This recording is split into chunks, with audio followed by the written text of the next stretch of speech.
And the chairman of the House of Representatives Committee on Petroleum Resources Downstream, Ikenga Ugochinyere, has assured Nigerians that there will be no increase in the cost of petroleum products, especially premium motor spirits, commonly known as petrol.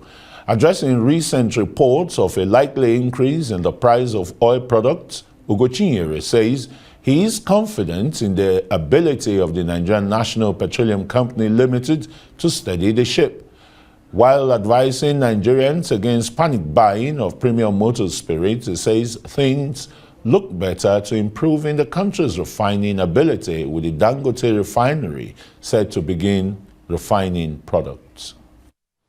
The House Committee on Downstream Petroleum is working night and day to ensure that there is stability in the downstream sector of the Nigerian petroleum resources. And I've also been in touch with the committee. I've also been in touch with regulatory agencies, both NNDPRA and NNPCL. And I can also confirm that there is no price increment in the price of the PMS. What happened is that yes, of course, there is speculation based on pressures from some marketers who are having challenges with forex needed for importation of PMS. But the NNPC, which controls majority of the market, have assured us that there will be no increment in price. So they are doing everything possible to keep the price stability. And in another development, the member representing Idiato North and South in the House of Representatives, Honorable Ikenga Ugochinyere, has condemned the raid by the operatives of the Economic and Financial Crimes Commission, EFCC, at the headquarters of the Dangote conglomerate. Ugochinyere says the raid was suspicious and capable of worsening the economic situation and scaring investors away.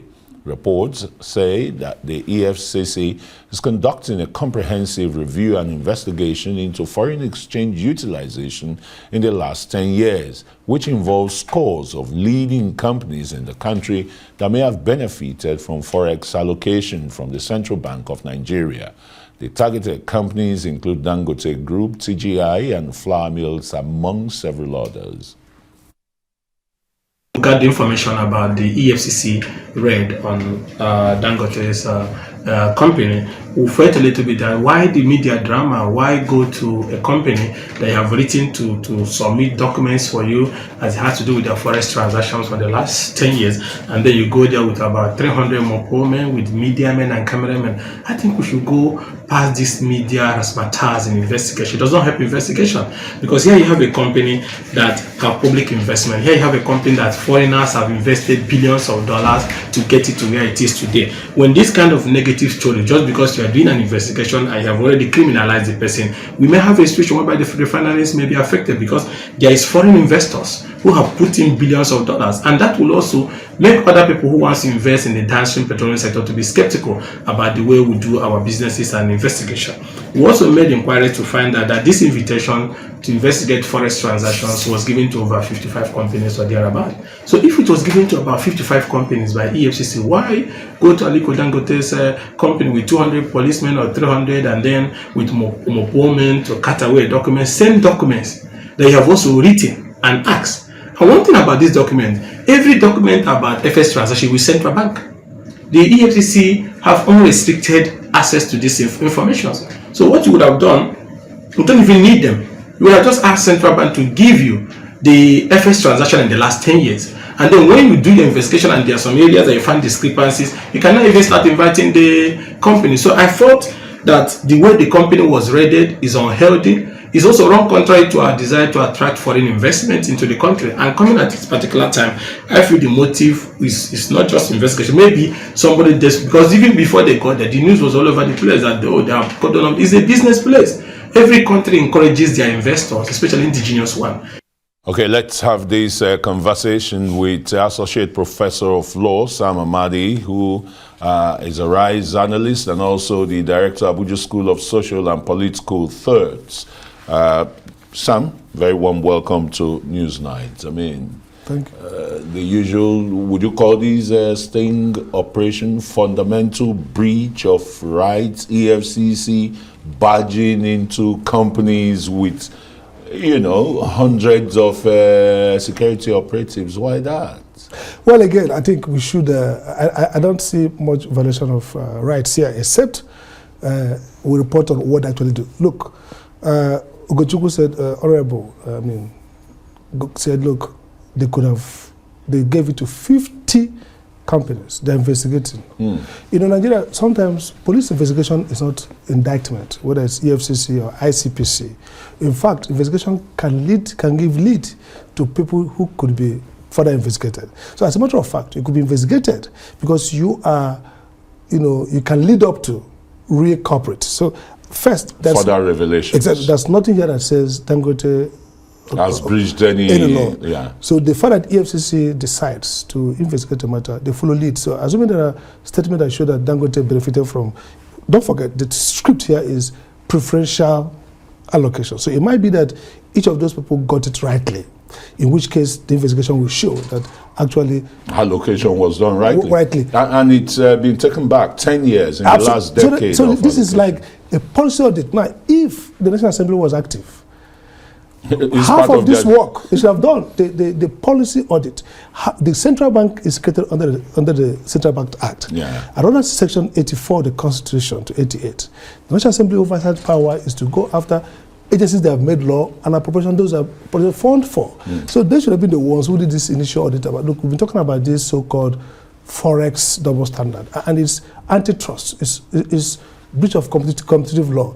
By the way, even the FCCPC, the Federal Competition and Consumer Protection Commission, has a role to play here. Because if a central bank, let's assume, this is nobody sure, gives preferential allocation, they are aiding some businesses against other businesses. They are giving you access to forex at advantage, enabling you to import your raw material at a better cost of production and helping you outcompete your competitors and weakening value for consumers and economic growth. So EFCC has, in fact, this is the only time EFCC is at its square. It's economic crime.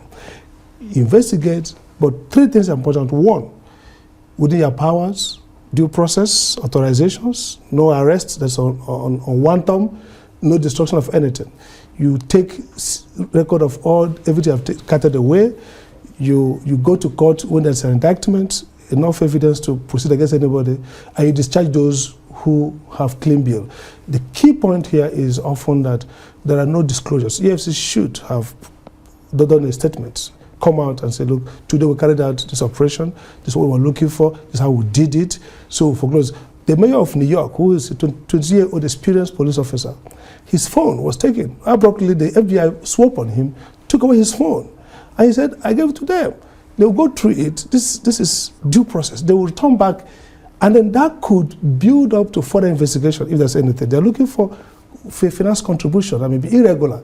So this notion that foreign investors will just run into the sky once they say, no, they know what will actually lead to the investment is when they know that your system is roguish, that a few corporate or individuals, corporate entities could access advantage others can get.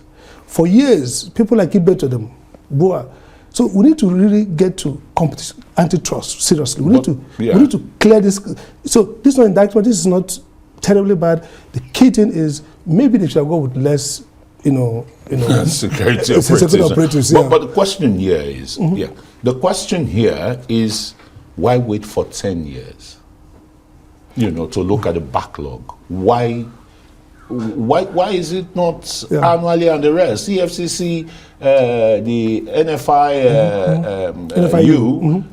they all have the instrument to do this and track it, just like you talked about the National Assembly. Absolutely. That is ever sleeping on its oars, instead of oversighting the various organizations and companies. In governance, there's always, this idea of, political incentive.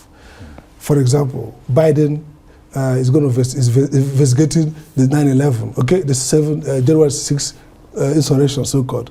Trump has said, if I come to power, we're going to investigate hunters and several things. So investigation has political trigger. For this administration, the political trigger is Tinubu's determination probably to find out what happened in the central bank. The build-up of the Naira policy that has now is the unspoken secret.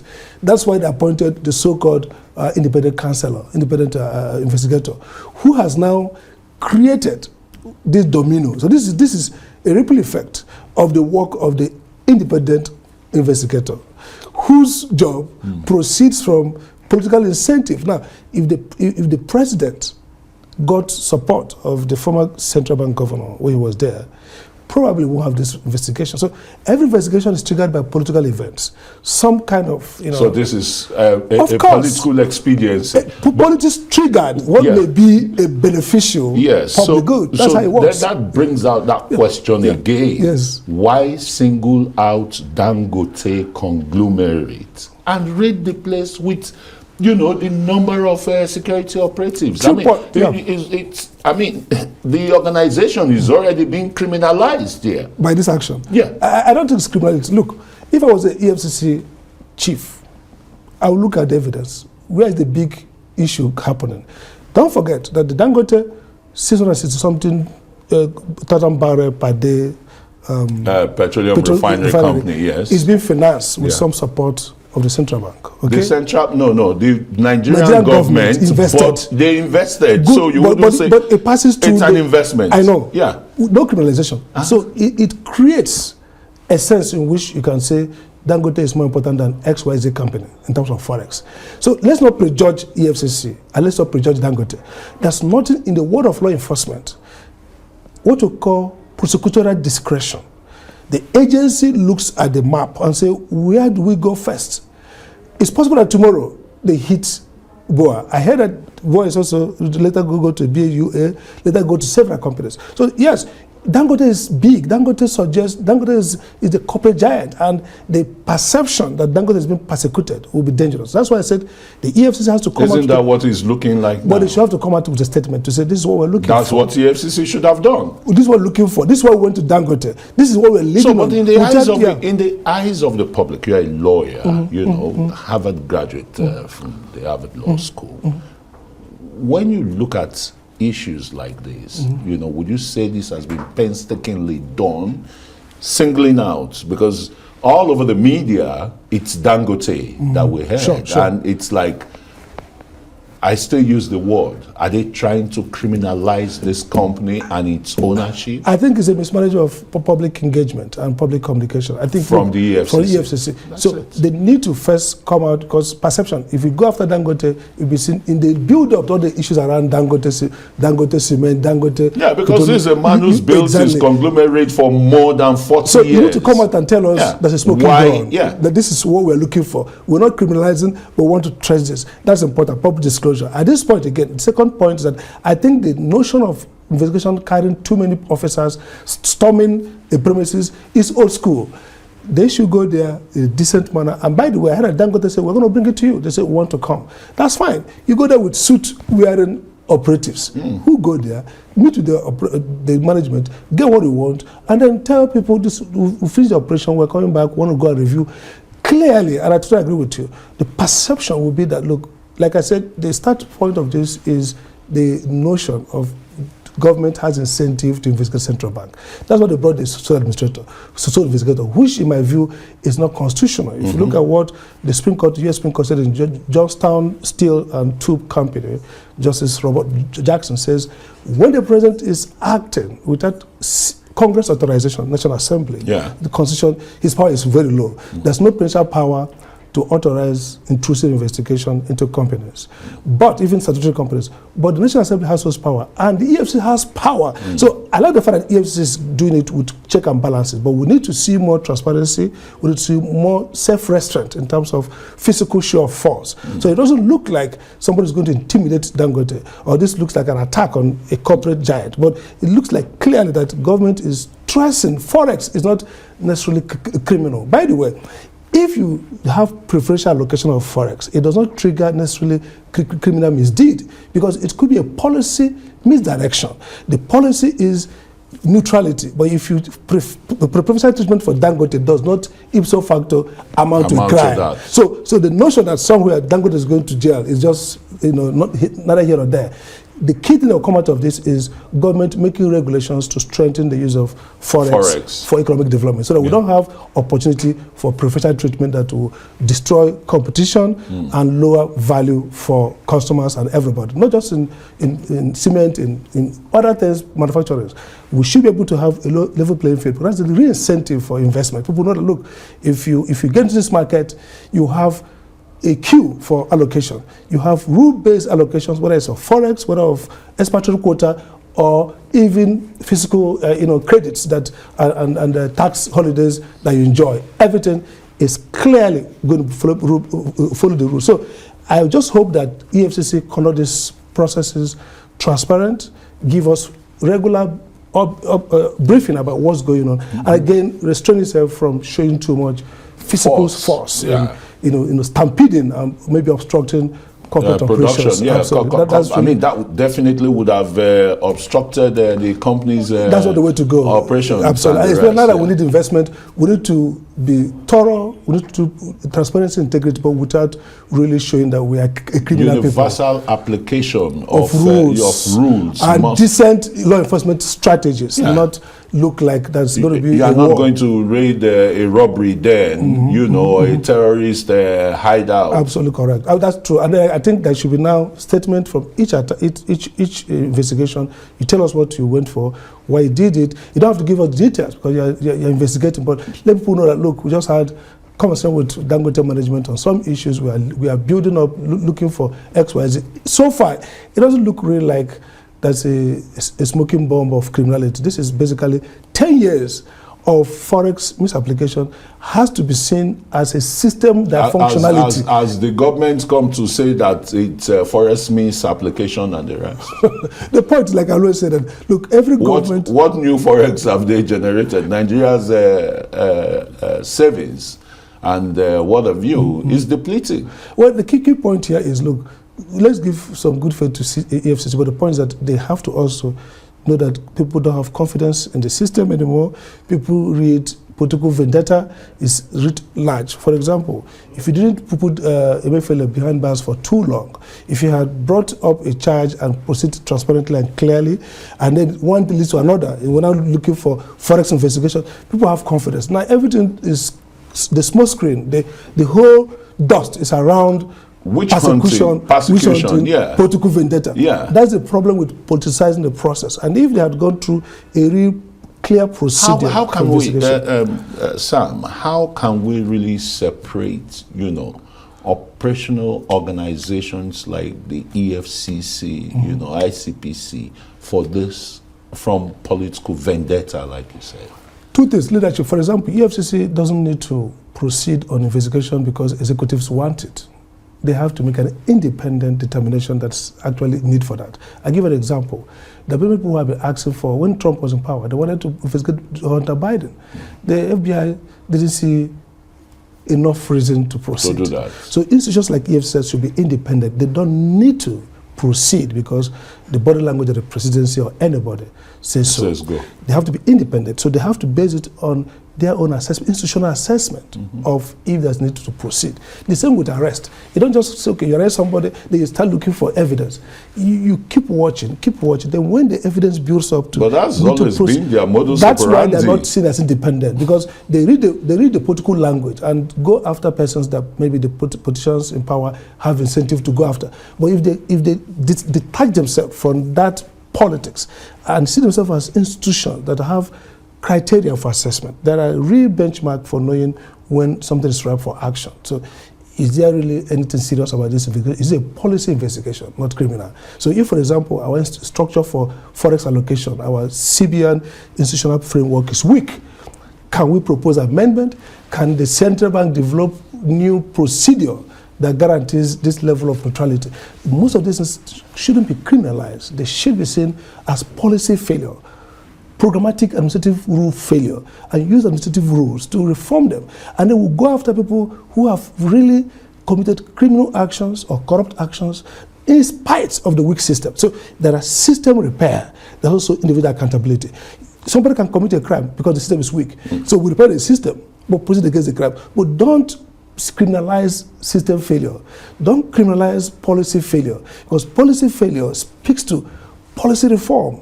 It strengthens system. But you can and tighten whatever loopholes. Absolutely. So don't make everything criminalized. So if you didn't do well, they will proceed against you, arrest you, EFCC. That cheapens and politicizes everything. Thanks. Like always, Associate Professor Sam Amadi, a RISE analyst, who shedding more light on this. Thank you.